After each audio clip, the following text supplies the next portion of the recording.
Hello everyone, I am Nishchay Vats and we are today now in Uttar Pradesh. Earlier I have reported from Goa Assembly election. Now we are in Uttar Pradesh.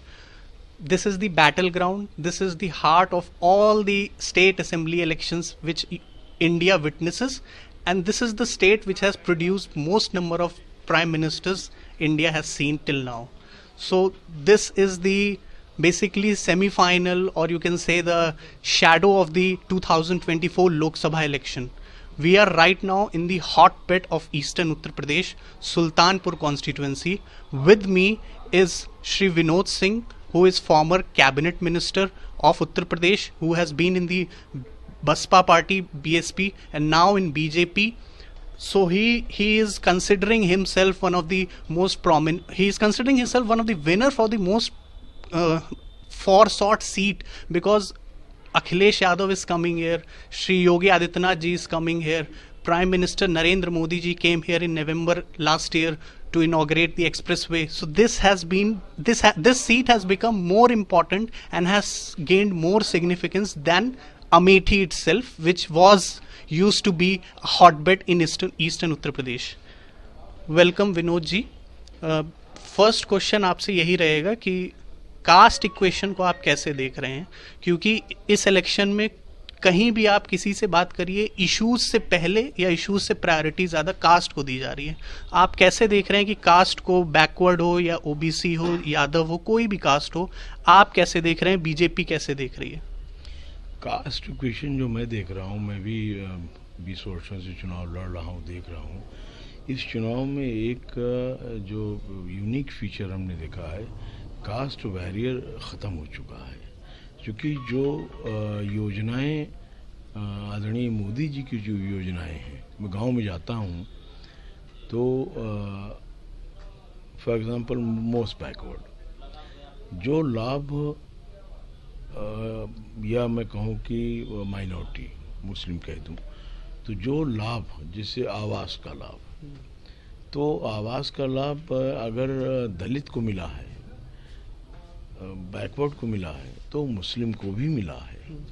अगर उस गांव में Muslims को उनका पूरा हो गया है तो नहीं वो ख़त्म करके कहीं और बांट दिया, उसको दूसरे गांव में ट्रांसफ़र कर दिया कि नहीं माइनॉरिटीज़ को भी मिलना चाहिए. फिर उसके बाद जैसे 2 वर्षों से विश्व महामारी रही कोविड की, उसमें चाहे अनाज हो पर व्यक्ति 10-10 किलो 2 बार मिलता है, तो वो अगर दलित को मिला है, बैकवर्ड को मिला है, तो मुस्लिम को भी मिला है. आपके कहने का मतलब है across the caste, across the religion जाके पार्टी ने, बीजेपी गवर्नमेंट, योगी आदित्यनाथ जी की गवर्नमेंट ने हेल्प की, एड किया, चाहे कोविड महामारी हो चाहे वो हो. जी निश्चित रूप से. तो आप पहले भी कैबिनेट मिनिस्टर रह चुके हैं टूरिज्म में, बसपा पार्टी के कार्यकाल में, तो हम क्या ये माने कि हम एक प्रोबेबल स्टेट कैबिनेट मिनिस्टर से बात कर रहे हैं अगर आप जीतते हैं और बीजेपी की सरकार बनती है? भाई 6 तारीख को टिकट का घोषणा हुई है. 6 तारीख को 9 बजे तक जनपद में जो आज प्रत्याशी हैं, कैंडिडेट हैं, दोज हुआ कंटेस्टिंग, उनको ये रात को 9 बजे तक नहीं मालूम था कि पार्टी हाईकमांड किसको टिकट दे रही, किसको नहीं दे रही है. पार्टी ने जिसको उचित समझा उसको टिकट दिया.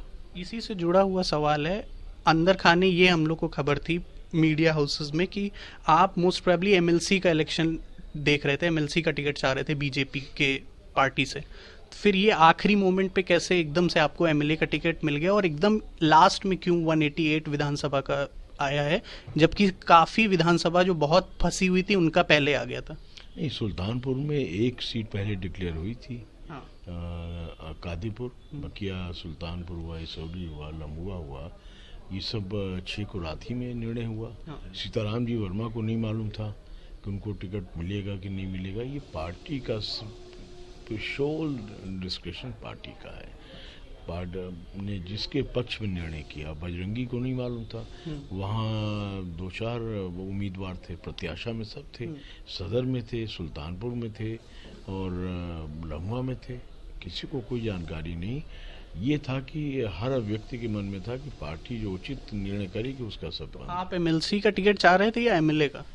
नहीं, एमएलसी का पहले था तो हमसे पूछा गया, लोगों ने, मित्रों ने पूछा, हमने कहा भाई जो पार्टी निर्णय करेगी, चाहे एमएलसी कर देगी चाहे एमएलए कर देगी। ये आरोप लगा है, एक आरोप भी आप पे इसका स्पष्टीकरण चाहेंगे कि आखिरी में टिकट वितरण जो हुआ इतना आखिरी में, और कुछ लोग जो नहीं चाह रहे थे मिला, कुछ अनएक्सपेक्टेड जो सिचुएशन रही, उसमें एक आरोप ये लगा कि आखिरी में कुछ खरीद फरोख्त हुई टिकट की बीजेपी में।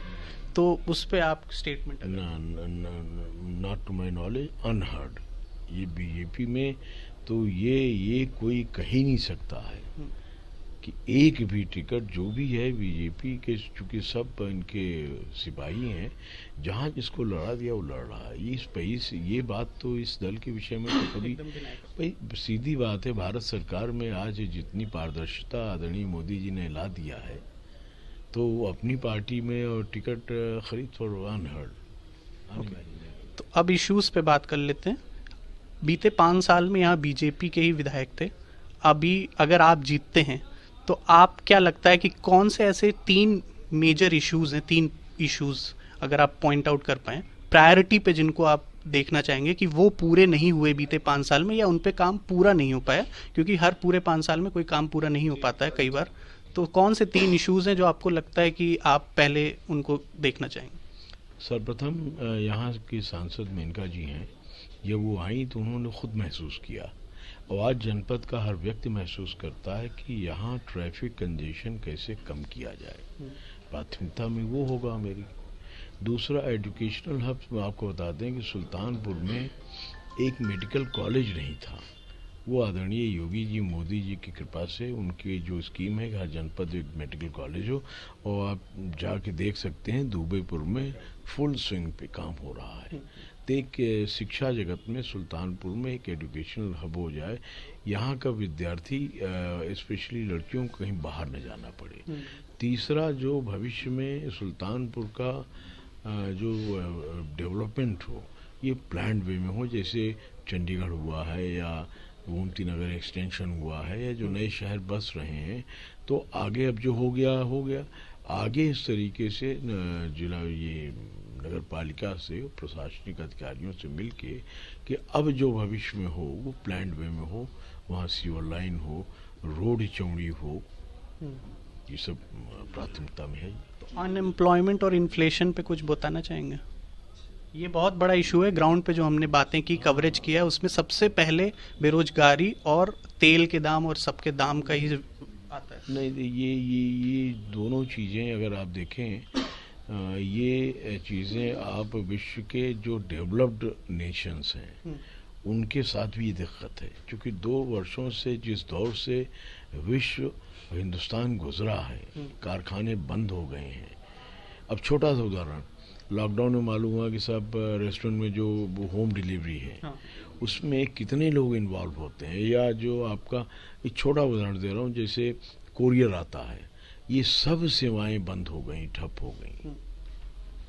हवाई जहाज चलना बंद हो गया, रेलवेज बंद हो गए, तो उससे कनेक्टेड जो भी रहे, अनएम्प्लॉयमेंट तो बढ़ा है, लेकिन धीरे धीरे कम हो जाएगा। ये आखिरी सवाल ये पूछेंगे कि हम इस शहर को सुल्तानपुर ही बोले, या आगे चल के इसका नाम कुशभवनपुर हो जाएगा? कुशभवनपुर होना चाहिए। आप इसके फेवर में? बिल्कुल के पक्ष में हूँ। तो बीते 5 साल से भी इसकी डिमांड थी, लेकिन कुछ हो नहीं पाया। डिमांड है, और रेजोल्यूशन यहाँ नगर पालिका ने पास कर दिया है। बोर्ड ऑफ रेवेन्यू में वो लंबित है, उसको देखा जाएगा कैसे उसको कैबिनेट से उसका अप्रूवल हो।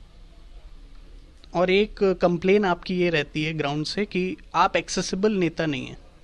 अनलाइक अदर्स, आपको एक्सेस करना जर्नलिस्ट के लिए भी दिक्कत हो जाती है। तो इस पे आपका क्या कहना है? अगर आप जीतते हैं तो जीतने के बाद कितने एक्सेसिबल रहेंगे? मीडिया बंधु से मैं यही कहूँगा, ये जो आरोप है, मैं लम्हुआ विधानसभा से जब पहली बार लड़ा था तो 23,000 पाया, दूसरी बार लड़ा 40,000, तीसरी बार 56,000, चौथी बार 68,000।